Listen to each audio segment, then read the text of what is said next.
So Angel Garcia is predictably very upset about his son losing to Shawn Porter. He's been talking trash. He's been talking his talk, as you would expect, because that's what Angel Garcia does. And one of the things he said is that him and his son might as well go out and sell herb. I'm not going to use the word in case the YouTube algorithm don't like it. But he said, yeah, him and his son might as well go out and start selling herb instead of being in the boxing business because, you know, I guess he feels like the judges and the politics are against him and he never accepts a loss. He didn't accept the Danny Garcia loss.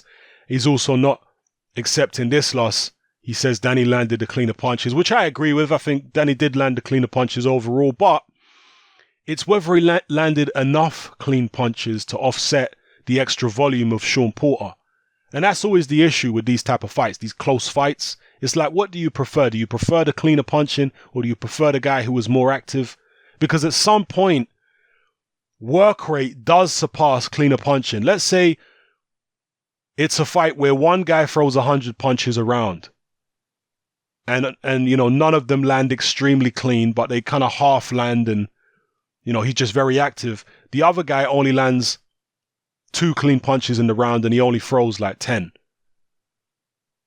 Is that enough to offset the other guy who threw 100 and landed 80, but they didn't land clean? Only a couple of them landed clean. Is that enough? Do you understand what I'm saying? At some point, the guy with the lower quality punching but much higher volume, at some point that higher volume is going to overrule the cleaner punching. And that's the decision that you have to make round by round in a close fight like Porter Garcia was. So Angel Garcia being bitter, you expect that. You expect him to be a sore loser. You expect the same from his son because his son was the same. I guess the apple don't fall too far from the tree when it comes to being a sore loser. So you expect that, you know, him saying they're going to go sell whatever they're going to go sell. That's amusing. That's entertaining. They obviously don't need to go do that. Maybe Angel does, but his son certainly don't. His son's made plenty of money. In this interview right here, which I encourage all of you guys to go watch on AB Boxing News, Angel Garcia is talking about retiring from boxing. He's complaining that Danny, his son, wasn't listening to him. So he's complaining about the politics. I guess the judging. He's complaining about that. And he's also complaining about his son. He said his son wasn't jabbing enough. His son wasn't listening to him. So maybe he's thinking about retiring. And a lot of people have said that maybe Danny Garcia needs a new trainer anyway. I actually think that Angel Garcia has done a good job for Danny Garcia in terms of training him. I think Danny Garcia is a good fighter technically. He punches clean. He's a good counter puncher. He's relatively versatile. I think Danny's a good fighter. I think his dad's done a good job teaching him. And his dad's been there with him from day dot. Maybe Danny Garcia's just hit his ceiling. Maybe he's just gotten as good as he's ever going to get. You can't blame everything that happens to a fighter, every loss that he encounters. You can't blame everything on their trainer. Because at the end of the day, fighters have limitations. There's only so far they can go. And if there's only so far they can go, then that means they can get beat. Yeah? Inevitably, they're going to get beat. No fighter is invincible. Some fighters might look invincible because they haven't been in there against certain styles or certain fighters, or maybe they were around in an era where they were fortunate enough to not have opponents or rivals who had the style to beat them. But if you put them in a different era, they would have come up against that. The point I'm making is you can't blame trainers for every loss that a fighter has. Sometimes the fighters just hit their ceiling, and that's as far as they can go. And hey, this was a close fight against Shawn Porter. It could have gone either way. There's no shame in losing in a fight like that. It was close. It was a, very hotly contested bout. So, who's to say whether Danny Garcia can beat Shawn beat Shawn Porter with a different trainer. Who's to say Danny Garcia couldn't beat Shawn Porter with his dad in his corner in a rematch? At this level, the competition is very tough, regardless of what trainer you got in your corner. Danny Garcia didn't do too much wrong, in my opinion, against Shawn Porter. His dad saying he didn't jab enough, I mean, maybe. That's something to look at. But other than that, he didn't do too much wrong from a technical point of view or from a strategic point of view. Danny Garcia has never been a guy who's good at cutting off the ring. And maybe if he was better at cutting off the ring, that would have helped him more. Maybe that's something a new trainer could teach him. Then again, maybe not. Sometimes these things come naturally to you, or at least sometimes you need to have a natural aptitude for certain things. To me, Danny Garcia looks like a guy who has a natural aptitude for counterpunching and a natural aptitude for fighting on the back foot. But when it comes to going forward and cutting the ring off and turning the temperature up in the ring, he doesn't appear to have a natural aptitude for that. And that's the only area where Danny Garcia, to me, was strategically lacking in the Shawn Porter fight, was when Porter wanted to go for a walk around, when he wanted to get on his bike, Danny Garcia was ineffective in closing him down and not allowing him to have his respite and whatnot. And it wasn't so much respite, I think, that Shawn Porter was moving around for. It was because he was trying to confuse Danny Garcia, and he did that well. He did confuse him. Especially after the first couple rounds, Shawn Porter started recognizing the patterns in Danny Garcia and knowing how to avoid certain shots that Garcia was throwing, because he was getting caught in the first few rounds. Garcia won the first few rounds. But Porter recognized the patterns, he knew where the shots were coming from, and he started dipping in certain directions and getting low when he was coming in, jabbing in a certain way as to avoid the shots that Danny Garcia was hitting him with earlier in the fight. So it was Shawn Porter making adjustments. And once he made the adjustments, his in and out raiding tactics confused Danny Garcia. He didn't know where Shawn Porter was going to be. He didn't know when the next attack was coming from. They confused him. It threw him off. And you have to imagine it may still throw him off with a different trainer. You know? So I know a lot of people hate Angel Garcia because he's a controversial guy. You know, he's not a very classy guy. He says a lot of trashy things. I get all that. But I also think he has taken his son far. He's made his son a millionaire. As has Kenny Porter. So as much as people say these are overbearing fathers and they're living vicariously through their sons and all this kind of business, look, you can say it's a double-edged sword at the very least. You can't say it's all negative. Boxing is a very tough sport. I was talking to somebody online about this last night. Boxing is a very tough sport. It's a sport which requires an incredible amount of dedication if you're to get anywhere in the sport of boxing. The dedication that is required is incredible. Most successful boxers who reach the very top of the sport and make multi-millions, most of them have never had a day job in their lives.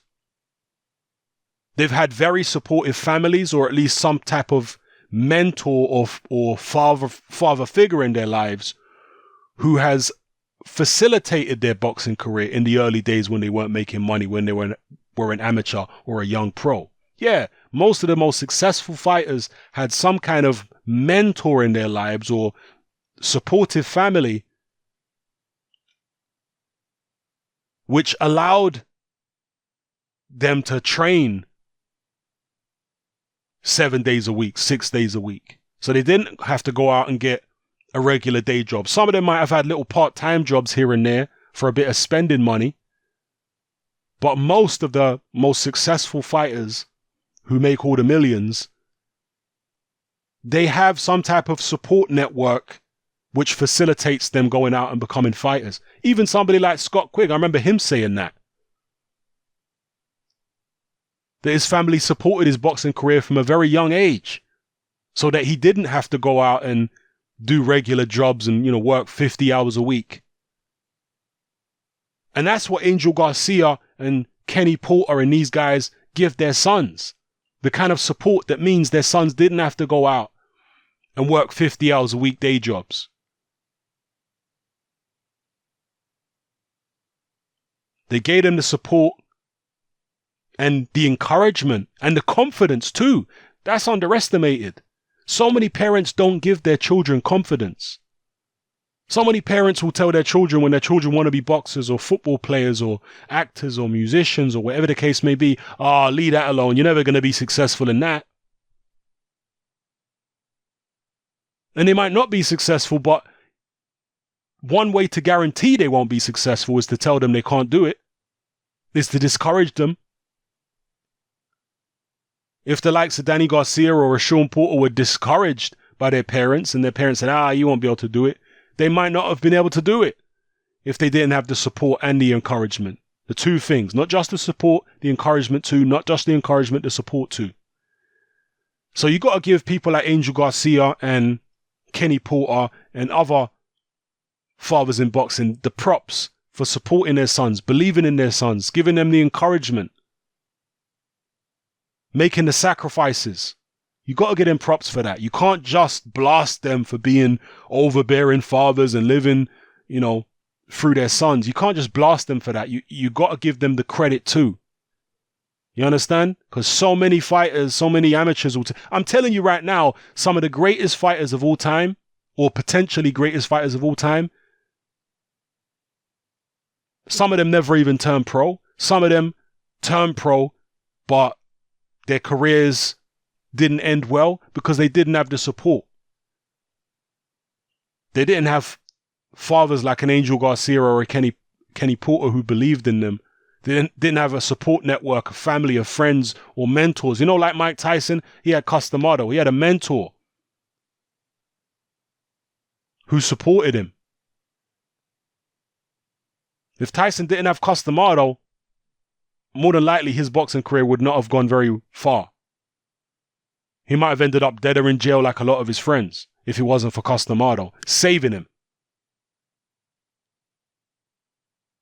So I know I'm ranting here, people, but I do feel like people don't see the big picture when it comes to the Angel Garcias of the world. And not only all the stuff I've described, but also the fact that he would deflect a lot of the pressure away from his son and onto him. A lot of the media and all that, especially earlier on in Danny Garcia's career, Angel was the one absorbing all the pressure. He was the one acting like the piñata, acting like the pincushion. He was doing that so that the pressure would be off his son, so that the spotlight would be off his son. And people underestimate how effective that was, particularly in fights like, for example, the Amir Khan fight. That was very effective. So, yeah, Angel Garcia is a character, obviously a trashy guy, a guy who says a lot of ridiculous and offensive things. But personally, I found him entertaining. So if this is the last we see of him for a while, if he is going to split with his son in terms of being his trainer, then personally, I've enjoyed the ride. I Love the Strippers interview was one of the most entertaining interviews I've seen in boxing in recent years. That was hilarious. How could I forget that? I Love the Strippers. Talking about God one second and then talking about strippers the next.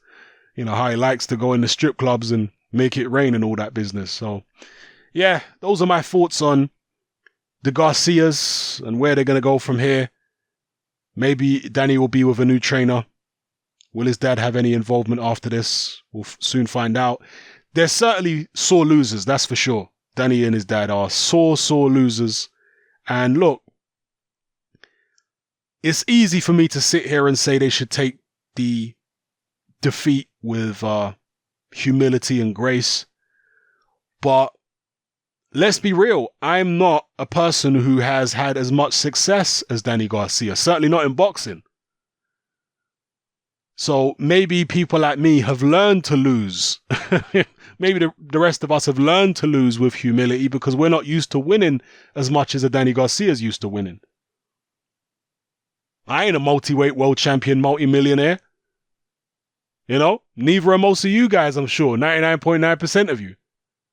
So it's easy for us to say that they should lose with grace and humility, but you know, they're not used to losing. They're used to winning. A lot more than we are. They're used to winning big a lot more than we are. Do you understand what I'm saying? So maybe it's not so easy when you're used to winning as much as they are. Let me know what you think in the comment section below, people. It's happening, I'm out. Join me on Patreon. I upload a minimum of 2 podcasts every single week, covering a wide variety of controversial topics, as well as live stream Q&A sessions. Take a look on screen right now at some of the podcasts I've produced so far. For just $3 a month, the equivalent of about £2 a month, you get access to all my new podcasts and my entire back catalogue of past podcasts, including my popular Confessions of a Nightclub Bouncer series. You can listen on your computer or on your smartphone or tablet by downloading the Patreon app from the Google Play Store or the App Store for free. The Patreon app also allows you to download each podcast in MP3. For less than the price of a cup of coffee, you get access to dozens of hours of exclusive content. It's easy to sign up, there's no contract, and you can cancel at any time. So come and join our community of free and critical thinkers by signing up with me here on Patreon today.